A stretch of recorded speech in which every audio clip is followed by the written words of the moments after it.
Exciting topic and a very crucial topic, I would rather say. Empowering CISOs through proactive fingerprinted protection. And to present this, I would like to call on stage with a big round of applause, Mr. Praveen Sengar, Group CEO from ETEK International Private Limited. Praveenji, welcome to the stage. And looking forward to a cracking session from you. All over to you. I hope you're not bored with me. So I'll take 20 minutes to talk a little bit about ETEK and share some insights with you guys. What does ETEK do? And want to share some of the practical insights at how we can really make the difference for the CIOs and CISOs. It was an interesting panel, by the way, so I learned a lot as well. Essentially, I think I'm going to talk about the few things here. So what does ETEK really stands for, And ETEK has been in the cybersecurity world for 25 years, dealt with many different technologies. We work with best of the breed technologies, IBM, at point of time, McAfee, Trellix, Trend Micro, RSA, you name them. We have played with multiple technologies over a period of time. And we started SOC almost 15 years back. So we had first SOC, we built a very global SOC, first time in Latin America, almost 15 years back. So I've seen enough working with many large telcos, insurance companies, banks, So I think one of the things that I have learned from my own experience, I'm going to talk about fingerprinted proactive protection. So this fingerprinted was very important for us. And what does fingerprinted means? How many of you feel that, that we really do a fingerprinting of cybersecurity for ourselves? That you can say that I'm confident that what I'm trying to protect, the questions that was there, right? There was a question about data protection, right? How do we go about? Now all of these things are unique to myself. What is that I'm trying to do for myself? So the fingerprinted means, in a traditional term, was we do a normal consulting approach. We ask for a PESI project. We ask for a program management. Okay, we hire a consultant. You do an assessment for our organization and build a roadmap for us. Build a security program for us. But what happens was that security program is not dynamic. It's just one time. So a consultant comes and he does a unique exercise for you. He studies your environment, which is static at that point of time. He understands your controls at that point of time. He understands how well you have configured them at that point of time and give you a report and said, this is your roadmap, this is what you should do. But then what happens is then you do that same exercise maybe 2 years down the line, you start implementing those programs and then you say, okay, but you are static at that point of time. You have not moved on from that stage. That's kind of the challenge starts, the first challenge starts. So what was the challenge was that how do we make it as a continuum? How can we do this on a continuous basis? So I'm going to talk about what we do is how do we make fingerprinted on a continuous basis? The second challenge in cybersecurity is proactive.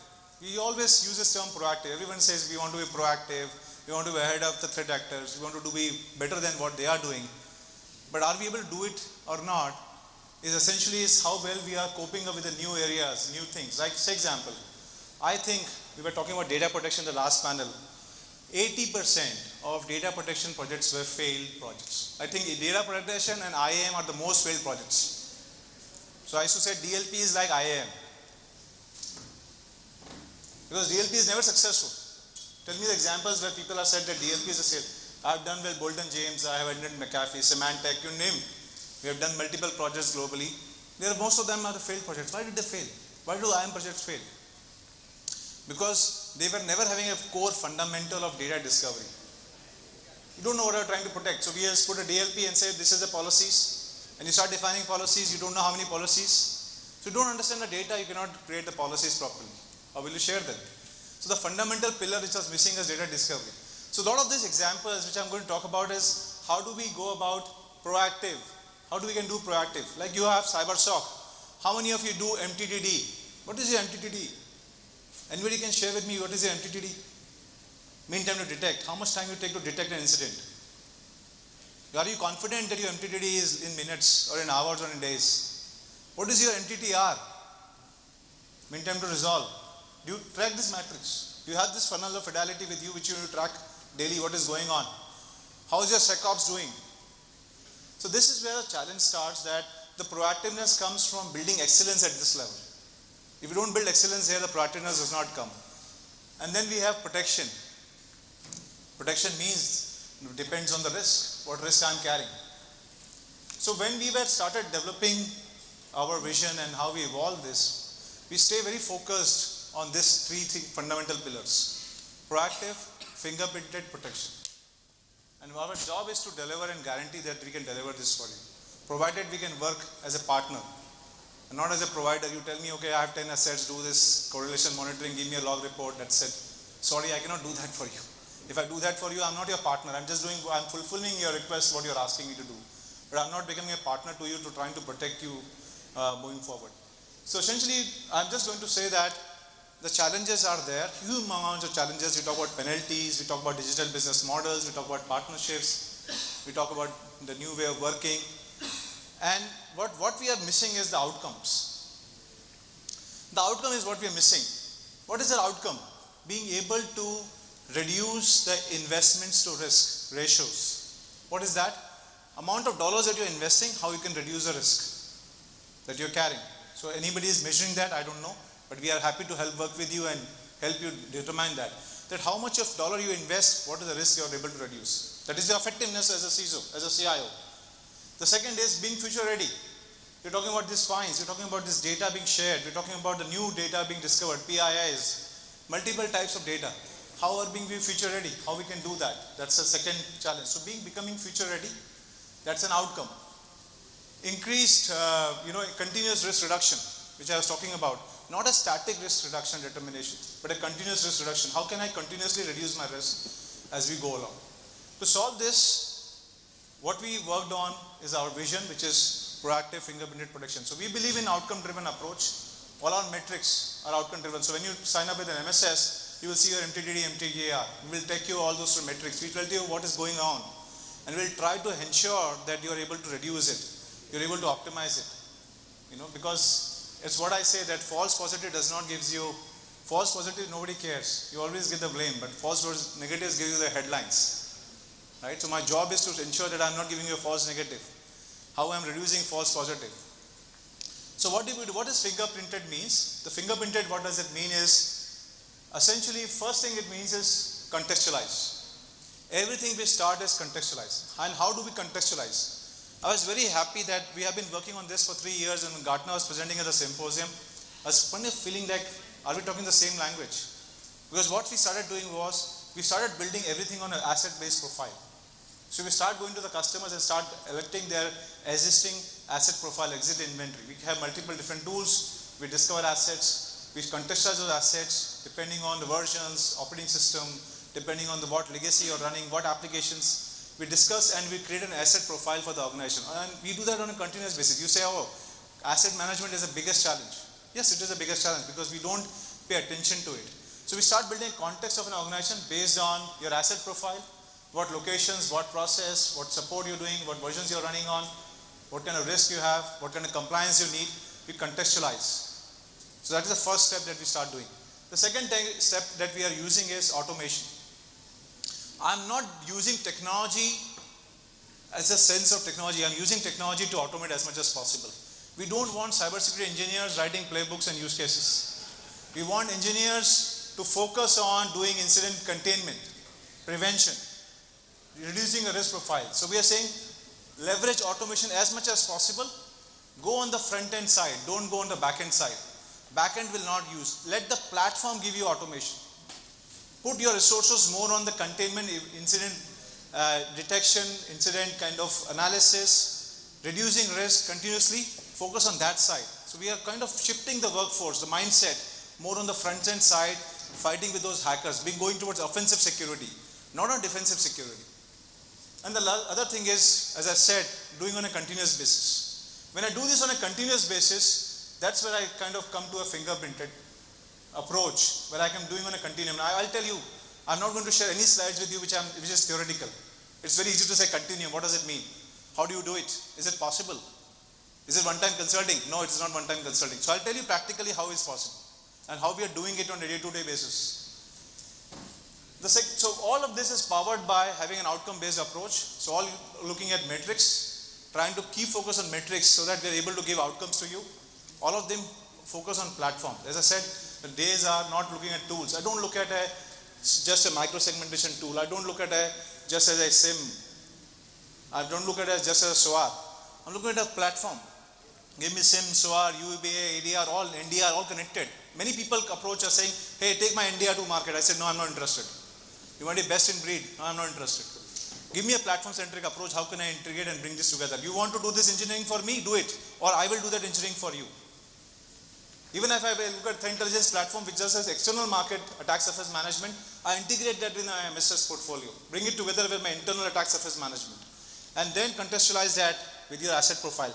Then create the outcome for you. So this is all about a platform-centric approach, bringing on an MSS model. It's not about distended tools. And the third fundamental pillar is service excellence. We invest heavily in service excellence. We are a global company. We are ISO 27000, 9000, 20000, all big backend is strong service management layer. We have done a full kind of client, we collect NPS surveys. We stand at 58 NPS score on a -100 to +100. So we're in a great zone, an excellent zone. We are above many of the larger vendors. So we focus a lot on service excellence because a global delivery, especially for cybersecurity, you need to have predictable model. So service excellence is a key fundamental pillar. Now what are our platforms? And I'll talk about few platforms. Try to address some of the questions that you are asking, essentially on data protection and things like that. The first thing is on data protection. As we were discussing, data protection starts with the data lifecycle understanding. Data creation, right? So you need to create data, then you need to share data, you have to archive or destroy the data. So there is a complete lifecycle of data. So first thing is data creation. Now data at rest and data in motion. Unstructured data, structured data. The first thing of fundamental is data discovery. So with our platform, we start with data discovery. We understand the data. Whether you are at rest or in motion, we can classify the data. So discover the data and start classifying the data on an automated manner. Then we started looking at how do we control data sharing or data in motion. Whether you're going on cloud, on-premise, partners, how do you share? And how do you continuously understand the data and create policies around it? So this is a full platform on which we operate, and this is some of the gaps that we have seen in traditional DLP solutions. I had deployed many times Bolden James. One of the largest legal firms in Latin America, we was a customer of Bolden James. We had to replace it. We had deployed Trellix. We had to kill it. ForcePoint. I've seen many of these platforms. The challenge was that there is no data discovery, there was no automation. There was not classification done automatically. So you start kind of wasting all of it down in, customers were having a lot of pain point in doing false positives cleaning up. There was a big battery of people sitting and just looking at false positives. How do you negotiate with the business? How do you tell them what data you are trying to protect? So this is the challenge. So this is a data protection, all integrated to an MSS model on the back end, so that we can tell you what's going wrong. It's not about deploying a tool and out. Right? So that's kind of the one platform, which is data protection. Now I use a term called SOC-less here, and sometimes SOC, many of the people who are in SOC, please pardon me, they are saying, oh, what is this? You are saying SOC-less, we should remove our SOCs? I'm saying don't remove our SOC, because SOC is the most abused term. Why it is the most abused term? Because you think SOC is SIM. The first thing I ask, what is SOC? Give me a SIM solution. Give me this SIM, that's it. That's a SOC for me. Give me the logs. That's all I want. That's the reason I say SOC-less. Because SOC is not about SIM. My friend, SIM is just an event collector. It is nothing, it's meaningless. Today the approach is to be going towards bringing the aggregated view across different types of controls. Whether you are having SIM, you need an automated response, you need to create the user behavior. The biggest thing is network flows. There are many clients I go and tell them, hey, I want to collect your network flows. No, don't touch my firewall. Don't touch my firewall. Don't integrate to my firewall. I said, we need network flows because I need to look at the lateral movement. I need to look at many other things. If I don't have network flows, I cannot detect it in advance. I cannot detect in proactive manner. So this is mandatory. So they think, what is SOC? SIM. That's the reason I tell the customer SOC-less. It's hard hitting sometimes. Oh, why are you saying SOC-less? I built a SOC. I've done this. Because it's meaningless. You're just doing a tick mark. You think that you are being protected, but you're not really being protected. You will get attacked. I've seen many customers getting attacked even if they are using SOC. Tell me which of the customers who is not having a SOC is getting attacked. All of them have some kind of a SOC, but still they are getting attacked. Why?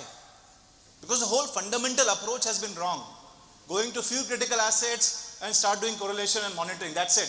So that's the reason when I engage with a customer and I go to a meeting, I tell them, you are not protecting yourself. You want a compliance? Take a compliance service for somebody. Buy a 40 SIM, put it into the environment, buy a small, cheaper SIM, do it. The second challenge of SOC is ingestion. What is ingestion problem? Ingestion problem is, you look at the pricing model of I work with IBM, and I say honestly, I work with Sentinel, Microsoft. Microsoft, we are running the largest insurance company in Latin America as a Microsoft customer. We are running them, we are managing them. What is the biggest problem? The problem is ingestion. Moment I ingest comprehensively, the consumption goes up. Clients are shaking, oh my God, GBs is running. EPS is high, I have to pay to the customer. There's no predictability. So it is anti-comprehensive coverage. So what we sell is comprehensive coverage. We need all the things, we need network flows. But when you connect to the firewall, the consumption will go up. The client starts shaking up. So this is the whole fundamental problem, how you bring more and more ingestion and do enrichment at the collection level itself. That's what we are showing a differentiation. We collect and we enrich at the collection level itself. Start reducing the false positive to a larger extent and start saying that how we can really go to lowest critical incidents. We can collect billions of data points, but investigate the most critical ones and see that we are not having any false negative. False positive is fine. We'll see how we reduce false positive, but we don't have any false negative. That's kind of where we are taking it. That's the reason I say SOC-less means comprehensive coverage, network flows, user behavior, EDR, SIM, so are all kind of consolidated into the platform approach. And that's what we are doing a lot more in proactive. And also integrate that with threat intelligence. Threat intelligence don't work on isolation. You can give me your brand names, you can give me URL. People think threat intelligence is brand monitoring. Give me brand monitoring, that's it. That's what I want. Give me few URLs, that's what I want. About your key users, about your key information assets. Checking constantly what is existing outside. Telling you in advance that this information has been leaked. It's available in deep web, dark web. This is the attack surface that will expose. These are CVs which are available for your asset profile. Telling you that as a service so that we can continuously kind of bridging those gaps. This is what we are integrating in SOC-less. That's what I say SOC-less. Because the mindset says SOC means SIM. The second other platform is network transformation. We do network for multiple large clients. We have been managing banks. But we are going to a lot of cloud security, cloud networks, ZTNA and all those. So I don't want to talk a little, but you understand networks pretty well. We are doing OT, a lot of stuff in OT security. We have done a lot of OT assessments. We do consulting around OT. OT is a new concept. Many people don't understand it very well. So we have to start with the compliance, discovery, looking at the OT profile, almost 8 to 10 consulting projects, deployment of controls in the OT security. But the biggest part, which I was more important part, is networksecurity. This is a platform that we built over 3 years of time. And this was a platform which helps to contextualize on a continuum basis. So what does this platform does? Which is I'm going to talk about a little bit in detail in my next 2 slides. We do consulting advisory, which is important, plus education services. Because if users are the weakest link, so we continuously do a lot of education programs, awareness program, tabletop discussions, magic shows, finding innovative ways to get customers understand security, the people understand security, because they don't understand security very well. Trying to have innovative ways to get the information inside, saying that how we can run, how understand, how they can protect themselves. So essentially we built networksecurity to convert this into the board language and have to essentially contextualize it. So what was the basic fundamental? So the fundamental question was, how secure are you? And to understand this question, and what is your return on security investment, how much investments you're making, to understand this question, we started going to the asset profile. To analyze in the asset. So we build a whole asset hierarchy for you. We start discover, and we have ways of discovering that assets, whether we discover it on-premise, cloud, whatever infrastructure you have, we discover the asset profile. We start creating a hierarchy model of assets. From asset hierarchy, what we start doing is, we create a kind of a framework. Essentially, this is a framework, it is an underlying framework. This is our own IP where we develop multiple models. First, once we map the assets, sorry, I just have to go back. Once we map the assets, we have our own threat modeling framework. So we start understanding all the type of asset profile in the context, and we give you a threat score, which is an inherent risk score. So we start calculating inherent risk because based on your compliance, based on your location, based on your business type, based on data that you carry, we create an inherent risk profile. Then we start mapping your controls. So we look at your controls that exist, different types of control, process controls, technical controls. We don't go to GRC, guys. So please don't tell me that we do GRC. We focus on cybersecurity 100%. So we look at the controls from cybersecurity perspective, and we start looking at essentially the controls that you have, and we look at how effectively you are getting into those risk mitigation. Once we do that inherent risk, and we map that against the controls, we calculate your residual risk. So we calculate your probability of residual risk. Whenever we are talking of these kind of risks, we should be talking of process, right? Not the product. No, yes. The risks that are associated processes should be identified first so that whatever the product we are relying upon become independent Yes, sir. or irrelevant rather. So this is what I was sharing. So when we start mapping the hierarchies, we start going to the process level. I was audible to you, right? Yes. You were very much audible. Thank So what I was saying is that whenever we start the asset mapping, an asset is users, asset is process, asset is the IT assets. All those things we map, and we map that to the process level. So we go to the geo process level.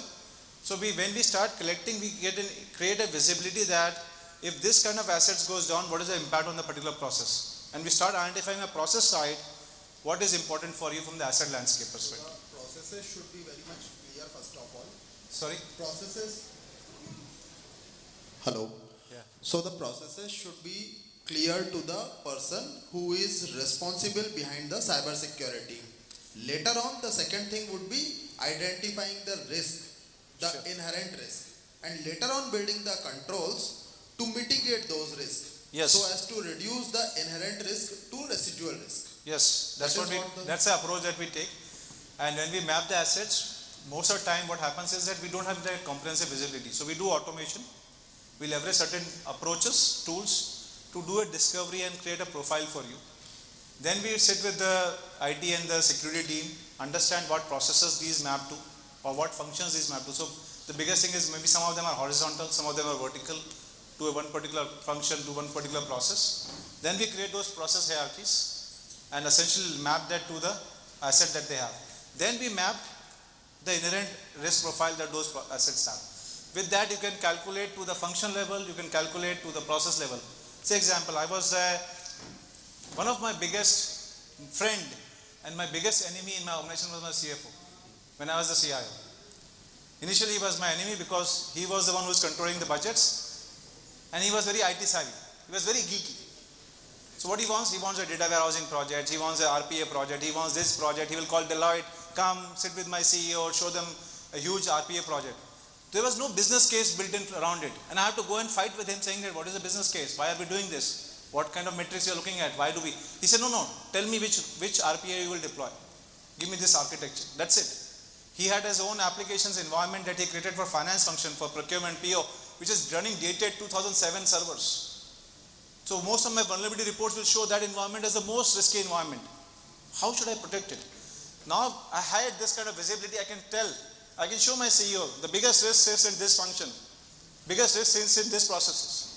Then I kind of connect it. That's kind of where we start building this model. So you go ahead. Can't we disintegrate the data into bits and pieces so that it becomes irrelevant even if it's stolen one way?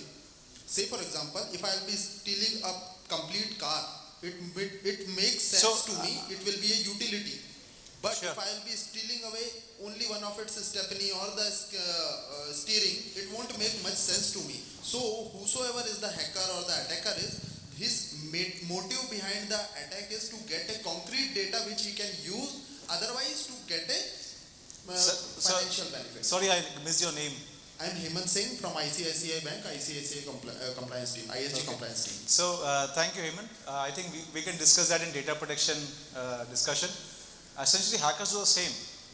When hackers get access to a file, they break it up into different formats, into bits and pieces files to do data exfiltration. So your DLP will not understand what files are going out. They might be able to understand, what kind of files, because you have defined certain patterns for them. So I'm just going to discuss that in data. Maybe we can discuss later.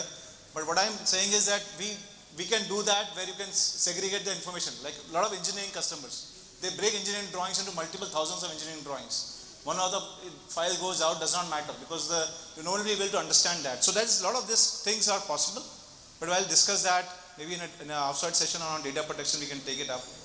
So what we do is once we do the inherent risk profile, once we've done the inherent risk profile, then what we start doing was we look at the control and we can do a control. We can look at the residual risk. Then we start doing a value modeling framework. So this is the toughest part. The value modeling framework is the toughest part because many customers does not associate any value to it. I asked you what is the value of this information getting leaked. You don't have any model. So we built some of the industry models. We can validate that, but at least to the accuracy of percentage of risk reduction, this is quantifiable, this is real, because this is based on industry benchmarks. This is based on what risk you are carrying, what is your risk profile. So at least the probabilistic rate of an attack happening, you know. Even if you do not know exact dollar value and impact, you have a good clarity what you are doing. Now what happens is that how does this become continuous is we start integrating and ingesting data from all the controls for your SIM, SOAR, from your SOC. We start ingesting data. We start ingesting data from asset profile. That's where we make it dynamic. That's where we start making this continuous. So once you are onboarded on the platform, you can keep your risk. You can continuously check how your risk profile is changing. And that's where the contextualization is continuous. You can see how well you are performing as a CISO. What value you are adding over a period of time. How is your risk going down or going up? How is your security operations? How effective you are? What is your MTTD? What is your MTTR? How many incidents you have contained? This is all on a time series model you can check over a period of time. That's kind of where the model really brings a lot of value, and this is a platform approach that we build to integrate that with multiple different controls that you have in your environment and trying to give you a continuous visibility. So with Nitram Sita you can really empower and you can become going to the board level, you can constantly look at the business language, because now you're not talking about technical. You're talking about risk, you're talking about dollar impact, talking about business impact, you're talking about business functions, you're talking about business value that you're creating, you're talking about potential incidents that you have contained and what is the impact of those, and that's where the model changes. So this is the underlying layer which sits above all the controls, and this is a layer which converts the technical into a business language. So that's kind of where we are. We are kind of a 200 people company, globally located. We have operations in Mexico, Colombia, India and Peru, and it's a US company. We are doing this for more than, we work with many of the platform partners, some of the leading industry partners like Sekion, we work with Cybel, we work with Gangor for data protection, we work with Versec for application protection, not only AI based, it's a deterministic approach, so today we'll talk about that a little bit later. So all this is essentially embedding AI, and then we are investing a lot of AI in our own environment in Nitram so that we can continuously automate and trying to go for a more proactive protection to our clients. So I'm very happy to take any questions at this moment that you have. It was a good questions on data protection, but with that was my last slide. Thank you so much, guys. Thank you. Thank you so much, and a big round of applause, ladies and gentlemen, for Mr. Praveen Sengar, Group CEO, ETEK International Private Limited. Now, Praveenji, before you ask the floor for some questions, we've got a couple of questions in our social media handles during your presentation. So, is it okay if I read out those questions and maybe you would like to address them to some of our viewers who have questioned them? Yeah. So, you've got one question, actually basically you've got 6, but let me highlight in the interest of the time the top 4 questions for you. So, one of the user has written that you have mentioned and presented on fingerprinted proactive protection guaranteed as a vision of your company. So what does the fingerprinted stand for and how can you do it at scale? If you would like to take that question. Okay, this must be some consultant asking that question at scale. So I think fingerprinted means, I just wanted to share that fingerprinted means what I said is a personalization. So fingerprints of nobody is unique. Everyone has a different fingerprints. So unique personalization or contextualization of an enterprise, of a client, and what you're trying to protect. Understanding that, that's what I said, fingerprinted proactive protection, and we build that model based on assets. Now, the biggest question that a consultant asks is, how do you do it at scale? Because scale is, because you can do unique profiling for every customer, but how do you scale it? So the answer, what we are trying to do is scale to a platform approach, which I talked about Nitram Sita. We bring that data for the first time and we continuously keep updating it. And then that's the way we can scale it for the clients, and we integrate to the environment that they have. So that ingestion helps them to continuously monitor them and proactively manage their cybersecurity. Thank you. Another question for you. You mentioned the work of SOC-less in your corporate presentation today. So what do you mean by SOC-less, and does it imply that SOC is no longer needed? If again, you would like to answer that question. No, I just wanted to share that the SOC is very much needed. It is required. We need to, but what is required is empowering our SOCs. So we need to have that conversation, how we are empowering our SOC, how are we having a discussion on metrics, how we are having comprehensive coverage, how we are going in direction where we can add more and more assets, how we can have going in a direction where bring an XDR approach, not just a SIM or a SOAR approach. So that's the reason I think it's more about empowerment and making the team move forwards in terms of risk reduction and incident containment, optimization, continuously reducing the risk, hardening your environment. That's where the team has to get focused on. And that's kind of where I'm saying that it is moving from a traditional SOC to a new SOC approach, which is very different from where we started. And we started from not even understanding our asset profiles. The first thing that we start is, what are you trying to protect, and give me the asset profile. The moment I connect to your networks, I understand what is the asset profile anyways. And we tell the customer, your asset profile is very different from what you're trying to protect at this moment. You're permitting a very limited scope. It's not comprehensive. So that's kind of the approach that we take. We go for a comprehensive coverage, ingest more and more data, enrich the data at the collection. So that's kind of AIs that start enriching. We have a confidence score. When we work with Secure, we have a confidence score. We don't create an alert unless until we go above 50. So we start collecting the data and we say that we are enriching. We are very sure that we have the confidence score of this incident potential is 50 and above. Then only we start creating an alert in our system. So we don't create a fatigue for the customer, for the SOC teams. We are pushing our SOC teams more towards going in the front end and trying to help the customer, reducing the risk. Right? That's kind of where I say the SOCless. So we have to empower SOCs in that direction. Moving on to the next question, there is a lot of talk about OT security nowadays. So what is your advice for companies looking to baseline and start their OT security journey? I think OT is a very important area because OT is where the life is getting impacted, right? So it's not about traditional IT, you have just information, but OT, you can shut down your plants, you can shut down a gas pipeline, you can shut down a manufacturing completely, you can shut down a grid, right? So if you shut down a grid, you can understand, you can stop all the local trains, you can shut down hospitals. So OT is where you have the lives are getting impacted. It's very critical. I believe that there's a dearth of understanding around OT. So there are not many consultants in the market who understand OT. The challenge, our second challenge in the OT is that OT requires you to do an assessment, right? So you need to assess your OT environment. Most of these environments are quite dated, not updated for vulnerabilities. There is no management going around. It is very segregated from IT. It's a unique environment itself. One of the power plants, they use a Wi-Fi to track all their logistics. So they have almost 500 trucks going in and out of the mines to bring the coal out, and they use a Wi-Fi network to track. What is security around that Wi-Fi network? Nobody knows. So this is where the OT essentially requires an awareness. You need to look at, in India, the compliance are not very strong. Government has just given a quick guideline to some of the big power plants after the attack. But there is no really penalties. I think in Latin America, there are penalties being announced. Government is very strict. We have given a milestone to comply. So I think those maturity is still coming in. We are not there yet, but we have slowly started moving in. And the other thing is you have to do an OT kind of constant monitoring. OT cannot be completely isolated. You don't monitor it. So we start building all the use cases, playbooks to even ingest data from the OT environment, trying to understand the vulnerabilities continuously and see how we can mitigate that. So we integrated. So for some of the customers like Rio Pila is a global client, they are a manufacturing company.